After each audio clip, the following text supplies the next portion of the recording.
अस्सलाम वालेकुम, welcome back to my channel. आज मैं आप सबके लिए पोटैटो चिकन स्टिक्स की रेसिपी लेकर आई हूँ। ये बहुत ही ज़्यादा सिंपल और इजी रेसिपी है। आप इन स्टिक्स को बनाकर एक हफ्ते तक फ्रीज करके भी रख सकते हैं। इन पोटैटो चिकन स्टिक्स को आप टी टाइम में एज ए स्नैक्स भी फ्राई कर सकते हैं। बच्चों के लंच बॉक्स के लिए एक बेस्ट रेसिपी है। सो चलें जल्दी से रेसिपी को स्टार्ट करते हैं।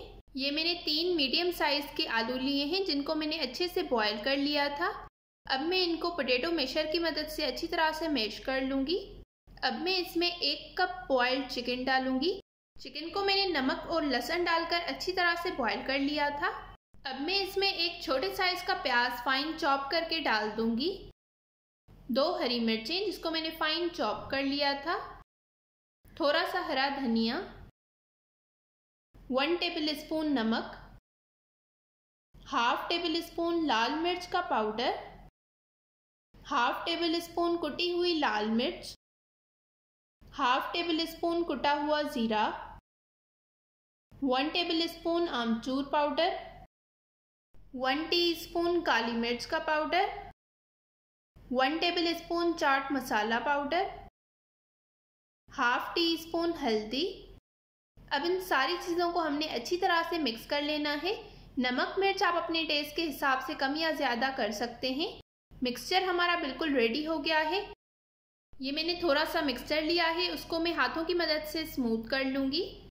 फिर मैं इसमें ये आइसक्रीम स्टिक डाल दूँगी और इसको अच्छे से हमने शेप दे देना है। आप इसको कोई भी शेप दे सकते हैं, आप इसको कटलेट्स की भी शेप दे सकते हैं। अगर आपके पास इस तरह की आइसक्रीम स्टिक अवेलेबल ना हो तो आप इसको ऐसे भी बना सकते हैं। सारी स्टिक्स मैंने इसी तरह से बनाकर रेडी कर लेनी है।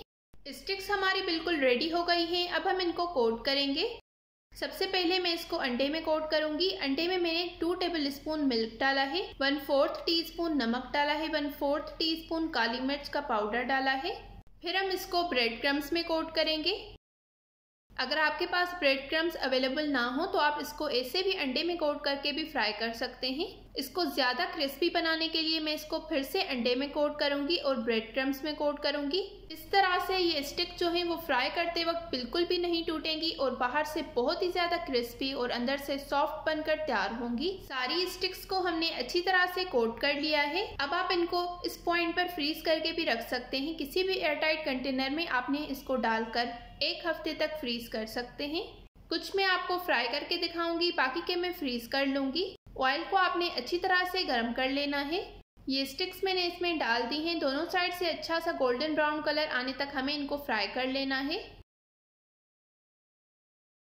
सारी स्टिक्स पर अच्छा सा गोल्डन ब्राउन कलर आ गया है। अब मैं इसको निकाल दूंगी।